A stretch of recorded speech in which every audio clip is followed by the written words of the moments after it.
Good day, this is Calvin, Professor C here.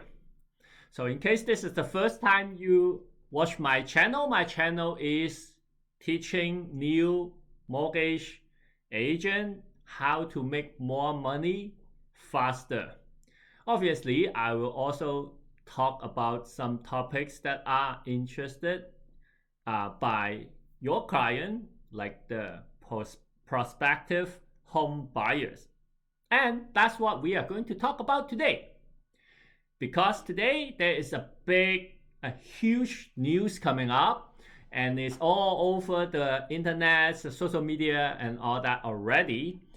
And it is the change of the non-resident speculation tax, or some people call it foreign buyer tax, right? So NRST. I did a video when it was launched, and I have explained how it works and what it was originally, how it works, right? And then there was an but then today there's a new revision, right? It's an update that just hit the news, and actually the effective date is March 30th. So by the time you are watching my channel, it is already effective. So no, you can change nothing. There's no last minute shopping or something like that. So how does it work, right? What has changed? So I'm in this video, I'm only going to tell you what has changed, but I'm not going to tell you how it was originally and how the non-resident speculation tax work. You can watch my other video, and I will have a link up there to show you. You can click it and you can watch that. But let's go to what has changed in this NRST. I'll call it NRST 2.0. Okay, so let's look at it. So I zoom it in. This is the official website from Ontario Ministry of Finance, as you can see. But for you YouTube viewer, I will zoom it in so that you can read the things easier. So effective March 22nd.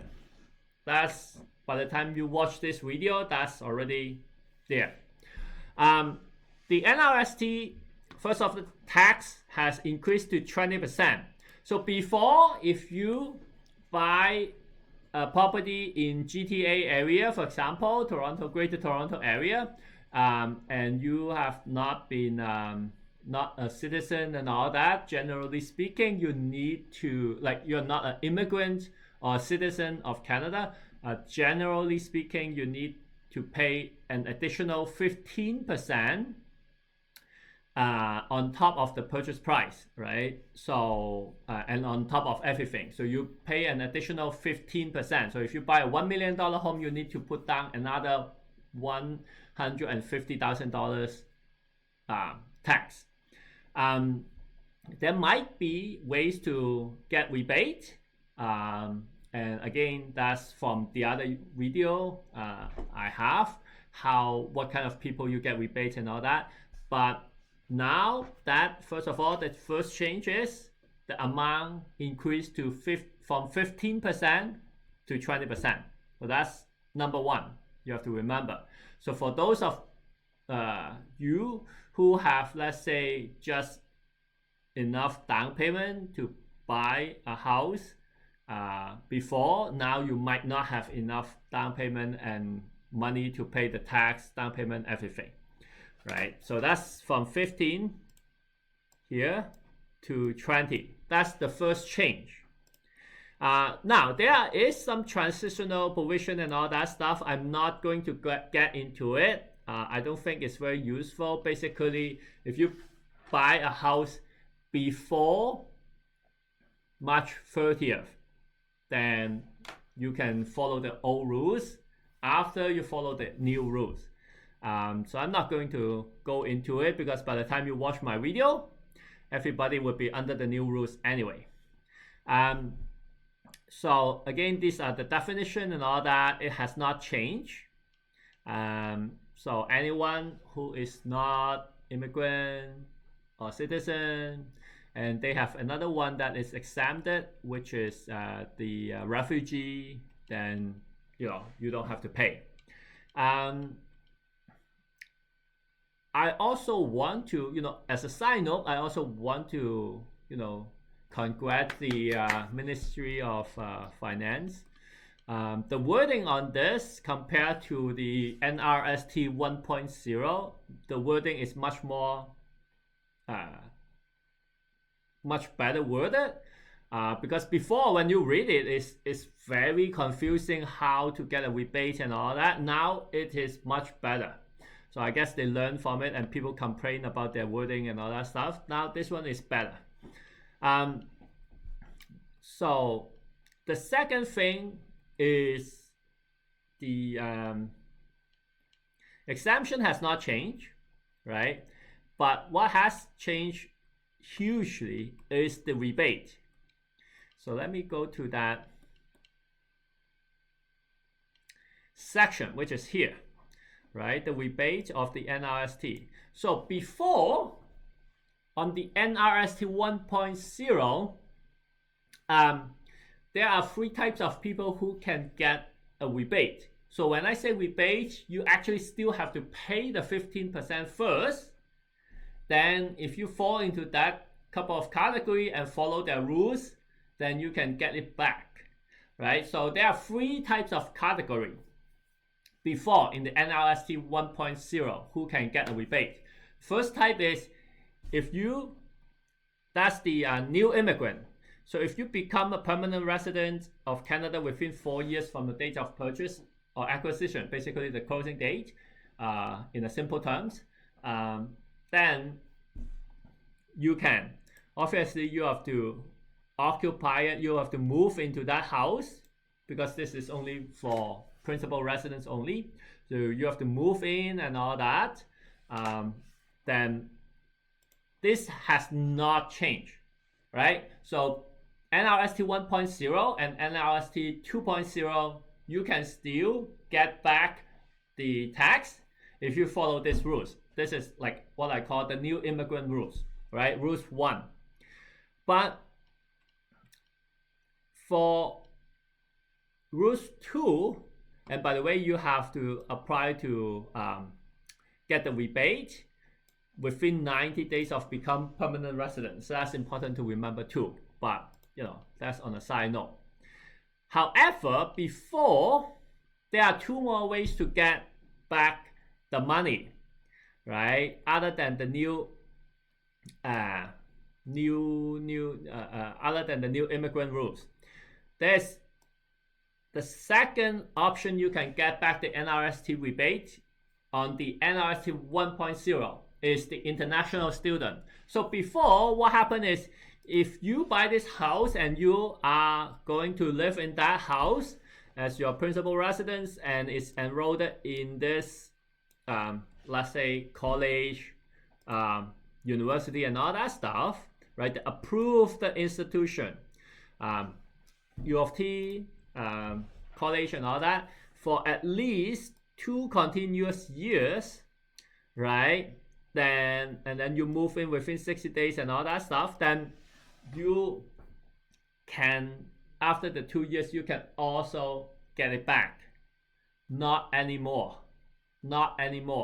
Okay, this one is gone. This method of getting the NRST rebate is gone. Okay, what about the third one?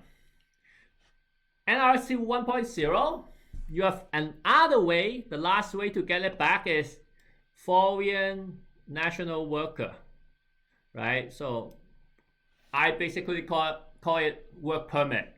So if you hold a working permit and work in Canada, right, and you buy that house and you move in to live there, and you are employed full-time under the work permit, valid one, for a year, basically, and again, you have to move in within after 60, like within 60 days of closing and all that stuff, you can also get back the NRST, the tax, the 15%. Now, no more. Okay, no more. So this one doesn't work. So basically now, the only ways you can get back the tax, which now is even higher, is 20%, not 15%, is if you become the PR within 4 years and you live in that house for like within 60 days of closing and all that, which is all the way up here, then you can get a rebate. Where is it? Here, rebate of NRST, right? So now, it's a good time for me to give you the disclaimer. I'm not a tax accountant, I am not a lawyer and all that stuff. I'm just a tiny little ordinary mortgage agent. But I do find that this topic is very, very interested by my client. So what do I teach you, right? I teach you how to make more money faster.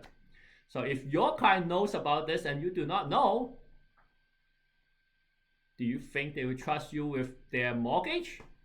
Right? They don't think you are professional enough, because this topic is very important to people who want to buy a house. And you should know a lot.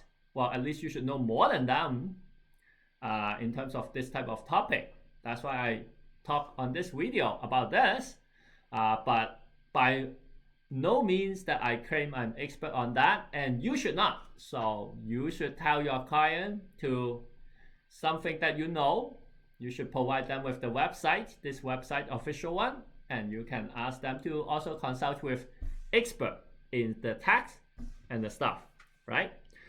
Anyway, that's two things that we have changed in the NRST 2.0, right? So again, 15% to 20%, that's one. Second, elimination of the visa student and the work permit way to get rebate.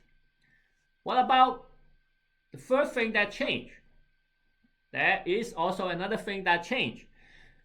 Before, on the NRST 1.0, this tax, this non-resident speculation tax, only applied to what they call the greater Golden Horseshoes region, which some of the town, city, and all that are in, right? Basically, all the surrounding area near the Toronto, the Niagara, and all that. Now it's easier, the whole province. Right? Doesn't matter where you buy, you can buy in Timmins, Sault Ste. Marie, all that, which before you don't have to pay that tax. Now, easy. Are you in Ontario? Yes, you have to pay the tax. That's it. Right? So it expands basically the location, the horizon, right? So that's that. So those are the important thing that I want to highlight, right? This is big because a lot of, especially if you are dealing with a lot of overseas investor and all that stuff, this is huge, right? And so you should know. Now that you know, this is very updated. This just get into effective. Go now educate your client. By that, you can become their expert. And when they need a mortgage, they will come to you. Okay, so let me come back to myself. And in case you like this video, just press a like, right? Subscribe, tell your friends. I have a book on Amazon that teach you how to go from a client calling you and say, hey, Calvin, I need a mortgage, all the way to funding, exactly step by step what you need to do. If you are not the type of people who like to read the book, I do have a workshop that, I have other training material. I have a live workshop that I will work through with you teach you everything you need to know through Zoom. All my training material is here under in this website. You can go and take a look. We have a weekly live meeting though, that we can update each other on the latest topics like this one or any other things, right? So we have a subscription model group meet every week. Okay, so I hope you learned something today. And I will see you next week, or I mean next month. Okay, take care.